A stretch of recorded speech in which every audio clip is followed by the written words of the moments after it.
Oh, just stop looking at me. Friends, thank you so much for tuning in today for a super personal video. For those who I haven't met yet, my name is Rowen and I am a Nike training coach, and I am the founder of my online fitness platform called Elevate by Rowen. Today we're going to talk about body positivity. I actually asked you on Instagram to drop some questions, and you did, which I absolutely love. So we're definitely going to bring those questions in the game today, and I'm going to show you my scars. We're going to talk about my scars, about the story. We're going to talk about the journey of embracing authenticity, being you and being different from everybody else, which is not just for me, but it's for every one of us. So I think it's so important to discuss these things together, and I hope it will lead to a new positive discussion and a new positive conversation between you and me, between our community, the Elevate family, but also yeah, conversation between you and yourself, because that one is, I want to say, the most important one. So I say, let's do this. Let's get personal. I want to start with telling you a little bit of how I actually have these scars and why and what happened. And I'm not going to give you a big ass sympathy story. By the way, this episode is not for any sympathy or any moment, but my purpose is actually to inspire anybody out there who needs to maybe hear this message, and to embrace and celebrate our body for what it is, who we are, what it looks like, what it feels like, and all of the magic that it does for us every single day. And I think that's a good practice. So in 1992, I was 2 years old, and I'm a 90s kid. And I actually had the disease called meningococcal, which is caused by a bacteria, very aggressive bacteria. In Dutch, we call this meningokokken, and it was the type C.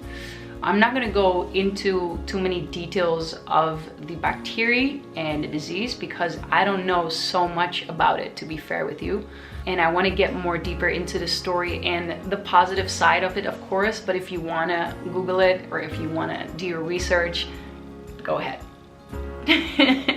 To be honest, I personally can't really remember anything of this time in the hospital. Obviously, I hear a lot from my parents, the experience of my family, my brother. And what I do know is I've been in the intensive care for weeks, and I've been in coma for days. It almost, to explain a little bit of why those scars are on my legs. So often when, especially kids, because for kids apparently it's even more dangerous, get diagnosed with meningococcal and it gets to a serious stage, it often comes down to amputating a leg or an arm, or it comes down to death. In my case, I got, I want to say, unbelievably lucky, to be honest, with still having my entire body and having all of these scars, healthy scars on my legs, and having strong legs. I mean, those babies, they cycle every damn day. So it's, and I used to dance as a kid till actually an older age, and I've always been on my feet. I've always felt strong. I've always been active. So let's start by saying that that is a beautiful, incredible thing that I'm so grateful for. From what I understood of my parents' experience is that what they've seen is that it started off with like little almost blue kind of spots on my body. I had a tiny one in my face, and actually I have a tiny scar in my face. I don't even know where it is, so I don't know if you can see it. It's somewhere here. Let me search for it. It has to be somewhere here. It was here yesterday, I swear. I swear it's somewhere here. Anyway, I have a few little scars on my arms, but back to the story. What I understood from my parents' experience is that they saw these little blue dark reddish kind of spots on my body, and those turned into wounds. The best way for me to explain the experience, but those are no official terms or anything, is that the bacteria kind of eats the skin. That's kind of the way I visualize it. And so I got taken to the hospital right away. And from that moment, I actually, it was the doctors trying to save my life and putting everything on everything to fight the bacteria and to fight for my life, to be honest.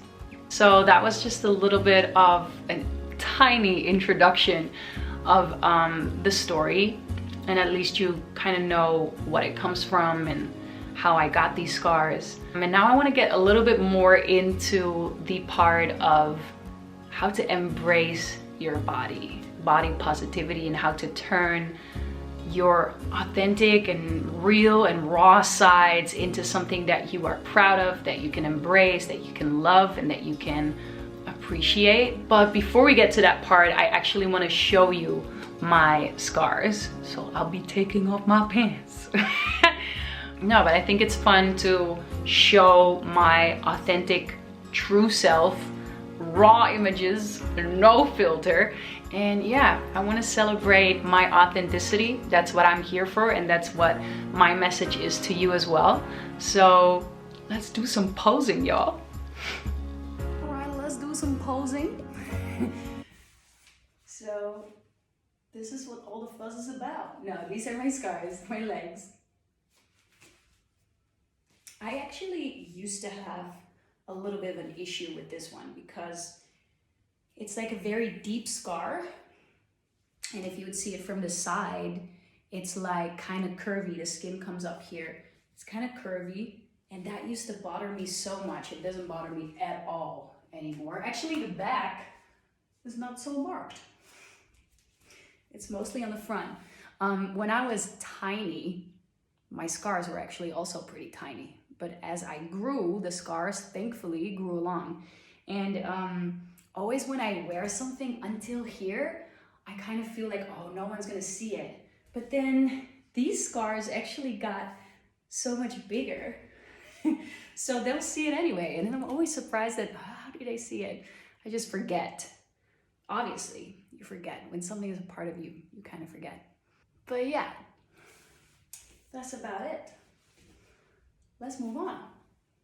So I actually asked you on Instagram to drop some questions if you have questions about body positivity, about my scars, about any of those things. And I got such beautiful questions, so it was hard to choose a few. As you're gonna notice in my answers in the questions is that this is a journey. It never stops. You rise, you fall, you practice. You're gonna have ups and downs, highlights and dark moments maybe as well. And I think with practice comes talking, discussing, hearing other people's experiences, knowing that you're not the only one, realizing that we're all going through the same shit, different story. That is something I live by, these words. We're all going through the same shit. It's just a different story, a different life that you're living because it's you, but it doesn't mean that you're the only one dealing with certain things. So let's get into the first question. And I'm actually starting with a question that I loved so much. It was one of the first questions that came in. What do you like about your scars? Which is such a good question. Let's start by saying the first thing that is most important to me. It is that I always get reminded of a story that I'm very grateful for because it turned out so, incredibly strong. It's almost like I've turned my struggle, which was fighting for my life, into my strength. Like, I am 100% sure that if you're gonna do a test with me, my lower body is by far so much stronger than my upper body, even if you like compare it in fair ways. And so I kind of relate those two together, like the struggle turned into the strength And my legs are kind of the trophy to that. What I also really love is that it very quickly allows me to turn to gratitude. Sometimes I get so caught up in life, just like everyone else. We're just doing our shit, we're living and we're going. And all of a sudden that will just remind me of the fact like, whoa, you know, you're still here. That's one thing to be lucky for. I was in a coma, so it was close, you know, and that often reminds me of the fact that I should be grateful. And it also easily allows me to turn to gratitude. I can easily be like, oh my God, yes, let me take a moment to just cool down, relax, I'm still here. And it also easily allows me to really truly appreciate my strength, my physical strength, my body, because it's either this, what I have now, or it might have been nothing, right? Or at least not in this physical planet that we live on. And if I would have to choose something that is related to the looks of it, what I love about my scars is that it looks very raw. It looks to me, it looks very strong. It looks like, I don't know, I've been fighting a freaking shark or something. Bitch, I'm dangerous, I'm dangerous. No, but I really think it also suits my style. It suits who I am. I love to dress up, I don't know, a little bit maybe tomboyish or not necessarily chic, not necessarily high heels. My Nikes. Oops. Yeah, I just think it suits that. It makes me feel strong, makes me feel powerful. It makes me embrace my story. And often when I go to festivals where people are very open-hearted, open-minded, people are, you know, partying, so they're in a good mood and they're in this mood of socializing, so you really get to talk to strangers. And often at those events, people would mention it, or they would mention that they're inspired, or they would mention like, oh my God, it's so beautiful and I never saw it from this side. And yeah, so you really get to maybe touch people with that, and that, to be honest, gives me goosebumps. Anyway, it gives me goosebumps. Because yeah, if you can touch people with your story that used to be a struggle to you, and we're gonna get to that point because I wasn't always obviously embracing this part. And you get to turn this struggle and this fight into something that brings light and that turns people to self-love and self-worthiness. I think that is so powerful. So I love that. And then someone asked, what do you hate most about having scars? Which is also a very good question, because there's always a plus side, but also a downside, right, to something. And to be honest, I have been thinking about this question a lot, because I was like, what is it actually? There's two things. One is just a practical little thing that I get annoyed by. I love to go in a sauna or in like a steam bath. But those scars, they get so hot because the skin is thin. So, you put your fingers on it, you're gonna burn your fingers. That's how hot the skin gets. So I can't be too long in either a sauna or a steam bath. That's really annoying. And then seriously, what I really don't like about it, which doesn't always bother me, but it depends on what type of day it is and what type of mood I am in, especially when my hormones are like, yes, when my hormone party is on. What I don't like, or what I least like about having scars, is that it always gets attention, whether you like it or not. And it's often negative attention. What I earlier mentioned, when I'm at a festival or people are social and everyone's like, oh my God, you know, like people just would ask in a very gentle or humble way. But when you're just walking on the street and people are in their own elements and they are just, you know, we're just doing our daily life, and I would wear shorts, all eyes are on you, and not necessarily on your face, but literally just on your legs and on your scars. And it doesn't bother me or my self-esteem about my scars, but I just think it's so rude, and it bothers me that people are that rude. I find it hard to be like, oh, you know what, these are just people and it's fine. What I've learned out of that is really not to stare. That, first of all, staring is something I have zero tolerance for. It's so dumb. It's like dumb behavior. And that's why I think it's so important to be aware of these things. You can look, you saw it, you processed it. You don't have to process it while looking at it still. You can see it, think, oh, that's different, haven't seen that before. Change direction with your face and just be humble. Give someone space. So, but yeah, obviously that's not in my hand, so I can't like walk on the street and be like, give me my space, people. Stop looking at me. Oh, just stop looking at me. No, but that's annoying. So even if you're like, you know, if you're in a mood where you're like, oh, I don't want anybody to look at me, or I just want to be anonymous and quick, it's not gonna happen. You're gonna have to wear long pants, which for me, by the way, is possible, right? I can still hide it if I want to. I'm not necessarily a supporter of hiding yourself or hiding your authenticity, but I definitely had days and moments, and I still have those, where I'm like, oh, I can't be bothered to be looked at and stared at by everyone. So you know what? I'm gonna wear a long skirt or a long pants so no one will be looking at my scars. I think one of the most mind-blowing, ridiculous things that happened to me personally with the staring thing was that I was on a terrace just having a drink with a friend, and people started filming or taking photos of my legs, like the table next to me. It was just next level shameless, to a point where I have obviously confronted them with it, because hello, we're not gonna accept that. I mean, first of all, don't film me, and second, like, behave, be humble. So I just went up to them and I was like, listen, if you want to take a photo, like, I'd rather pose, taking a pose for them. I was like, I'd rather do this, and like the faces on the table, they were like, no, oh no, no, no, no. I was like, you know what, like, spare me the no, just don't do it anymore, or come up to me and ask me anything, but don't do this, not to me, not to anybody.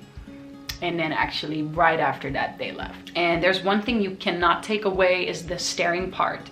And I accept that. Fuck it. Fuck it. Seriously, this is what it is.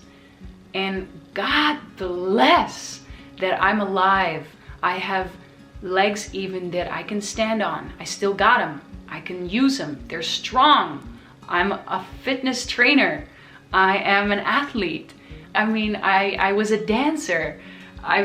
Man, these legs have taken me to places I, you know, could never dream of when I was fighting for my life. So, fuck it. This is it. I got one life, and I'm gonna use it. I'm gonna celebrate it. I'm gonna go all out on this party because it's mine. And then the last question that I want to answer for today's video is, do you have any tips on embracing your true self? I love that one. Well, let me start by saying this. I think it's so important for your self-esteem and also your self-worthiness journey and practice to be surrounded by the right people. It's funny that I am starting off giving you a tip with something that is outside of you, but let's be real. Your relationship, your friendships, the people you're surrounded by often are such a reflection of you, of the way you look at yourself, of the way you stand in life. It's so much of a mirror, and I'm so grateful and so happy that I have a partner who loves my scars and who never have ever given me the feeling that it's not beautiful, or actually even that it's different, like only in the good way. My partner, who has a name, by the way, Orlando, I call him Orly, he compliments me, he embraces all of me, and I think that those compliments are often underestimated. They can really affect your attitude and your approach in being different. Another important thing is to tune in with yourself. So to really give yourself the ability to be aware of what's going on inside you, what triggers you, what are the insecurities, what are they saying, where did they come from. So not to avoid the confrontation and not to avoid the hurt and the pain, because there is a lot of pain in that journey. And same with me. Sometimes I do have bad days and I do feel dark and sad, and I cry and I meditate, and it's so painful because it's so confronting, and all of a sudden these old feelings and old patterns and old emotions and beliefs about myself come back, and I think I don't know, like there's so many thoughts running through my mind at these moments, and it's so tough. I need a moment to really feel, tune in with my inner weather, what's actually going on here. And then there's so much that can come out, and I can write it down, or I can talk to a friend or to my mom or to my partner, and I just have to cry and listen to music. And if you really bring these moments into your practice, so you have a standard schedule every day, I tune in with myself at least for half an hour or 15 minutes, or start with 5 minutes. Start small. You're gonna like it after a while, and you're gonna start feeling progression. Here's what I want to finish off with today. I think it's important to know, and this is my experience. The insecurities are there. The self-doubt is there. I've never experienced in my life that this completely disappeared. I've never in my practice of life felt like, oh my God, I have no more insecurity about nothing.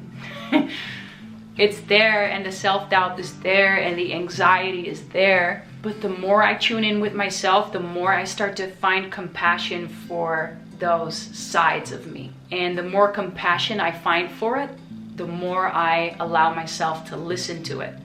I meditate, I'm in stillness, I'm not afraid when it shows up.